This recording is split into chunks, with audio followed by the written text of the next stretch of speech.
Welcome to the Diverse Minds podcast, where we give you the tips, tools, and techniques you need to be a mentally healthy and inclusive leader. Each week, you'll hear about a variety of topics linked to mental health, well-being, and diversity that will enhance both your professional practice and personal well-being. Welcome to the 300th episode of the award-winning Diverse Minds podcast. Can you believe it? It is 300 episodes. Don't forget the podcast is now fortnightly, but if you're missing weekly content, you have 6 years worth of podcast episodes to listen to. And if you want my handy guide that lists the episodes with a clickable link, you can get it at my downloads at diverseminds.co.uk/resources/downloads. But welcome to March and Women's History Month with International Women's Day on Sunday, the 8th of March this year, the UN's theme of rights, justice, action for all, in capitals, women and girls.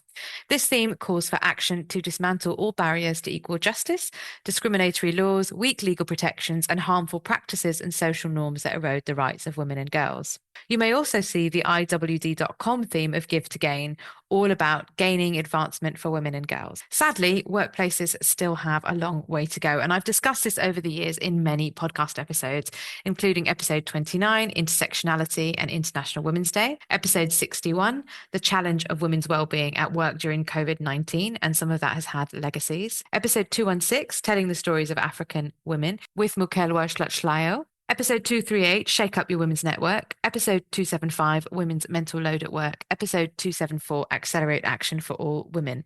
And do check out the resources, and the link is in the show notes on the women's justice and equality themes at work. So the title of the show isn't about International Women's Day 2026. It's about Careless People by, what I learned from the book Careless People by Sarah Wynn Williams. So I finished listening to the audiobook, and there were so many themes in this book I felt related to the UN International Women's Day theme, and that can teach us how not to do things in the workplace. So Careless People, subtitle A Cautionary Tale of Power, Greed and Lost Idealism, is a memoir by Sarah Wynn Williams. She's a New Zealander. She's a former diplomat, worked in the New Zealand Embassy in Washington, D.C., and former director of public policy at Facebook, of course, now Meta. The book was published last year in March 11th, 2025, and she wasn't able to promote the book herself. She actually had to sign many agreements. She wasn't allowed to do a lot of promotion on the book, and Facebook have tried to shut it down. And the book is a critical account of her time working at Facebook for 7 years and the internal culture, decision-making practices. And I think towards the end of the book, I think what's really powerful is the exposure and the way in which global socio-political events were really being shaped by politicians, presidential candidates' use of Facebook in numerous countries. And it also talks about the Rohingya genocide and the role that Facebook had to play, and CEO Mark Zuckerberg's alleged efforts to censorship on behalf of the Chinese government and the desperation to get into China and how they were willing to do anything they could. And she also talks about several Facebook executives, including Sheryl Sandberg and Joel Kaplan, of how they engaged in harmful behavior in the workplace, including sexual harassment, and spoiler alert, how nothing was done about it. So there's really so much in this book, and from the gloss we often see with numerous workplaces versus the reality. So clearly big US-based tech companies do look very glamorous from the outside, or they definitely do to me, but the reality is quite different. And also how things shift and change over time. And she spends a lot of time talking in the book about why she wanted to work for Facebook, how she pitched the job, how it had radically changed in the 7 years that she'd worked there. And I think the PLC images, as I call them, of senior leadership, what they portray and the reality can be very starkly different. I also feel that any person who whistleblows, and particularly women who are very unlikely to be believed, and we've seen this with the Epstein files, that young women, some girls as well, and I use that word intentionally because they were under the age of 18, tried to report Epstein in 2005. A trans woman did this and she was completely ignored. And they deserve to be heard. And I think exposés are really, really important. I think this book has also resulted in significant financial losses and costs for Sarah Wynn Williams. And there was a story that she may potentially be bankrupt because Facebook were trying to slap on her, I think, a fine of every time she mentioned the book, they would fine her or Facebook $50,000. And I think, of course, we're also guilty. And I'm going to talk about myself here because I remember in 2011 telling a friend, I look back on it now and I cringe, but I'm going to share this, that I liked Mark Zuckerberg and thought he was interesting and unique in what he was doing. And I remember this friend looking at me thinking, "Are you sure?" And I said, "Yeah. I mean, I think he's really interesting in what he's trying to do, and I quite like him." Well, I was incredibly wrong. I came to realize that earlier than today, but this book really, really puts it into perspective. I also think that tragically, so many people have experienced sexual harassment and abuse in the workplace, and it's brushed aside, laughed at. HR don't take it seriously. Often they don't, and they can turn on you. The organization turns on you, which is definitely highlighted in the book. And this is sadly a story, and the way it's set out, very familiar to things I've heard from friends and colleagues over, periods of time. And the thing is, workplaces love to wax lyrical about special events for International Women's Day, bringing the pink ribbons out, raising money for breast cancer awareness, which I'm not saying we shouldn't do, but at the end of it all, how are staff, and in particular female staff, really supported, listened to, valued, and genuinely championed? And as always, I say it's not one size fits all. So on top of that, we have class, race, caring, wealth, disability hierarchies within that. So I really hope you're enjoying the content of the podcast so far and want to keep up to date. If you are, then why not join my newsletter? When you join my mailing list, you can now choose the download that you would like. So just go to diverseminds.co.uk/downloads and choose the resource that works best for you. So what are the key 5 things I really learned about Facebook from the book Careless People? And I've also thought about how what I read can be applied to things I've seen in other organizations or challenges and situations. So the first one is about how Mark Zuckerberg really comes across as the words that spring to mind are coddled little prince, away from reality and protected like a special child by senior management. So he would refuse to meet the Prime Minister of New Zealand. The person was standing right there. This is before Jacinta Ardern. "No, I'm really busy. Stop making noise in the corridor." "Oh, I'd like to introduce you to the key person, the person running New Zealand." "Oh, I'm not interested." The arrogance, the kind of superiority. There is definitely a Eurocentric modern colonial American mindset there. Everyone has to speak to him with deference, and men seem to get to his ear more. So yes, there were women in the senior leadership team, but again, it's men that seem to get listened to, and it felt like from the book, from what I read, my interpretation, that men got him to do what they needed him to do much more than the women. And I think, again, you see this in any large organizations, higher education, where the roles for women tend to be in HR and the rest of the C-suite is men, and women have to battle to be heard. It also tends to be one type of woman, and we saw this in the book and with Facebook: upper middle class, white women with access to resources, well-educated, non-disabled, and they still get treated badly. And the fact that there is female one-upmanship hierarchy, and almost infighting created about women, so the men can kind of go, "Oh, look at them fighting while we're here doing what we need to do." And if we revisit this year's UN theme, and we think about all women in capitals, the diversity in terms of thought, lived experiences, caring responsibilities, we can keep going. They are just not present. And there's a lot of talk about how hiring in Facebook, you had to be friends with someone, you had to know someone, had to be all done within a kind of clique, had to have gone to Harvard. And if you don't have that profile of person, you just simply won't get what you need to do done. And this is one example. We know this happens in many organizations. So taking that concept of all women and this idea of justice, equity, and also giving to gain. Why are we not giving those opportunities to all women? The second thing is we need to put a stop to billion-dollar tech companies being center stage and looking at them as exemplary practice, as there have been so many sexual harassment cases. The case of Uber to Google and everything in between. There is often a lack of robust policies and procedures, and indeed the way in which they're applied and who they're applied to and how they're applied when someone reports any incident. And the way in which women are often punished and turned into the perpetrator or liars or laughed at. And again, we saw this within that's come out in the Epstein files, and the women and girls and their families that had tried to raise awareness. He was under FBI watch.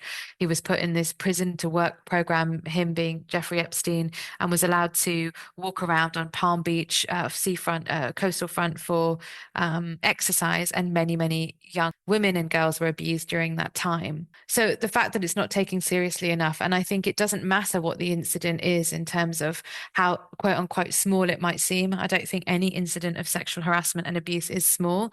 If someone makes another person feel uncomfortable, creating that degrading, humiliating, and hostile environment, it does need to be looked at, and there needs to be process around that. I think HR often don't do a good job of this. They are there to represent and support the organization, and they do not support individuals in many, many organizations.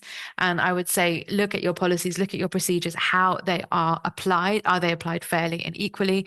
And talk to your staff networks, representatives if you don't have staff networks, and really work on this area, because no one should have to be treated with indignity and disrespect and in an abusive environment. And then on top of that, have no place to go and report it and be made to feel like they have no options. And this is not rocket science, sadly, but so few organizations do it well. And it may be that I always talk about this as well, work with your local rape crisis organization, pay them, get their advice to improve your policies and what you're doing. The third thing is, I'm very glad that I never read the book Lean In by Sheryl Sandberg when it came out in 2013. And I was actually very skeptical about it at the time and thought, I think I watched a short clip of her talking when her book was launching. And I thought, yes, well, you're a super rich white woman who's had 24/7 nanny care for your children. And it's remarkably easy to lean in when you have these opportunities. Within Careless People, Sarah Wynn Williams breaks down the book, actually, and also talks about how Sheryl Sandberg did not support her female colleagues, had favorites, and would ice staff out if they didn't do what she said, including sleeping in her bed on a private jet. So there's a very interesting anecdote about that in the book. And too often there are women heralded as these bastions of female empowerment, but in reality, they perpetuate the patriarchal system in the workplace. And if you want to know more about that, check out episode 276, The Stress of Patriarchy at Work, and how things move backward and not forward. And I think often there are certain people who happen to be women that are put forward as mouthpieces for patriarchy, and it's political game playing, and it needs to be called out. Again, Lady Victoria Harvey saying that she can't imagine that Jeffrey Epstein was a paedophile and he was a lovely man. It's not a direct quote. And people who will just not believe the painful, real experiences that many women have encountered and experienced, or I'm having a fine time. And there was pushback with this book. I think one, they call them staffers, I call them staff members, but staff member who had worked at Facebook had spoken out in favor of Joel Kaplan, but the way in which he treated Sarah Wynn Williams is a very different story. And of course, bullies are very good, and sexual abusers are very good at treating some people very well, so they wouldn't believe the abuse and the atrocities committed. And then the victims and survivors are treated in a very different way, in this kind of disbelief. And we see it through time. We've seen, many celebrities sticking up for men who have abused women categorically, systemically, and saying, I can't believe that this is the case. So I think that women who do that are very, very, very dangerous. And also the fact that patriarchy is such a powerful system that so many of us feel that we have to buy into it at the detriment of our own careers. So that's also something that needs to be challenged. So thinking about that and bringing that into the light. The fourth thing was around Facebook's lack of respect for maternity leave, childcare, and recovery from near death, as happened to Sarah Wynn Williams. This part of the book was truly horrific. On maternity leave with her second baby, where she was on the brink of death after this birth, no one really messaged her to check in on her. She had, I think, 2 friends from the organization that were with her, but apart from that was it. And with her first baby, lean in guru, Sheryl Sandberg was emailing her as she was trying to give birth. So perhaps there will be pushback on this for people who, maybe there'll be pushback from some people who hear this from the private sector. But I do think that this is unacceptable and hideous. There is so much pressure put on women to have children, and yet the process of having children is so dangerous now. America's one of the worst places to give birth. The UK's got a terrible maternity record, has been in the press recently. There are hospitals and special measures around this. So there's no support when women are, little to no support with birthing, after birth, after effects, and being a parent. And Sarah speaks in the book about the fact that motherhood had to be invisible, that you're a mother, but you had to keep it invisible. No one should know. And you were doing a really good job if you did that. And there was pressure on her to hire a nanny, so that there isn't a child crying in the background on calls that had to be taken due to different time zones. There is so much pressure for women to be mothers and yet have to hide it in the workplace. And I think that's disgusting. And yet when you choose not to have children, you're then told that you're selfish, as has definitely been my experience. I think there's also a huge lack of care for acquired disabilities, disability in general in the workplace, especially with the rhetoric in the UK about disability benefits, but acquired disability as a potentially from childbirth, as some people experience. And it's very much a case of, well, so-and-so bounced back and you need to too. So how are your policies really supporting women coming back from maternity leave, who may have acquired disabilities or short-term health issues that need to be addressed, phased return to work and being looked after? We do have the policies actually at the governmental level. We do have good policies, but how are they being applied? And also, could they be improved? And a final also, how is training being given to managers so that there's a uniform approach? And that to me is a really big tenet of rights, justice, action for all, in capitals, women. Okay, the fifth thing is about our actions in the global north and what we do on a daily basis at work and how they affect women and girls around the globe. Ideally, it could be for the better, but it's often for the worse. And the example in the book is the Rohingya genocide and the role that Facebook played. Could have rectified the misinformation and disinformation and hate speech that was going on, but didn't. And this was definitely, I think, the maternity part was horrific. And I would say the way in which she lays out the descending into chaos around the genocide and people being killed and sexually abused was the hardest and most difficult part of the book to get my head around. I think the lack of care for humans that were not white Euro-Americans, the lack of care with finding the right people to work in Burmese and to work with the Burmese people and to monitor the platform and to take things down. And there's more to that story. But often what we touch is tainted from our IT equipment, where it's made, the companies that make them, and the way they are supporting genocides around the world, where uniforms may be made and how they are made, the deals behind the deals, if you like. You know, we as staff and people need to be asking these questions about this and making our voice heard to improve conditions, to stop things worsening and changing systems for all women and girls. I've also included a really useful review that someone has written about the book. So City on the Moon blog, Lean Out, a review of Careless People, A Cautionary Tale of Power, Greed and Lost Idealism. So do check out that blog. I think City on the Moon blog is brilliant, and she's really laid out the parts in the book well there as well. So I do think this book is a must read, and I think especially a must read for International Women's History Month. It will definitely open your eyes to the corruption and the misogyny. The narrative is brilliantly written and highlights what I would call the corporate cult culture. It can teach us all how we may wish to do things and do them better, and how what we do has a global reach and impact. It's not just about being in our bubble. And there is an awful lot of work to do to ensure justice, rights and action for, in caps, all women. So I'd love to hear from you if you've read the book, or you're thinking of reading the book, or you've read the book now as a result of this. And don't forget that I run workshops, training sessions and keynotes for all organizations about creating positive, happy and equal workplaces. So please get in touch with me at Leyla, Leyla, at diverseminds.co.uk. I really hope you've enjoyed today's show. And if you have over the last 6 years, why not leave me a review on Apple, Spotify, or wherever you listen to your podcast from. And don't forget my TEDx talk, where I talk about my experience of a particular workplace, which I can't mention, but the connection between culture, race and mental health. It's just 12 minutes long, something you can watch in your break, and that link is bit.ly/TEDx Wolves, WOLVESLO. And you can also leave me an anonymous voice note or with your name on SpeakPipe, and that is bit.ly/SPKPDNP. So join me in 2 weeks' time, where I'm going to be reviewing another book, a more upbeat book for International Women's Month. And I wish you all the best, and I hope you enjoy the celebrations, but also that your workplace is doing more to break down those barriers and make systemic change. Until next time, bye for now. Thanks for listening to the Diverse Minds podcast. Don't forget to subscribe on Apple Podcasts, Spotify, or wherever you access your podcasts from. You can also connect with me on Facebook and LinkedIn. Tune into next week's episode of the podcast, where I'll bring you more insights on mental health and inclusion. Bye for now.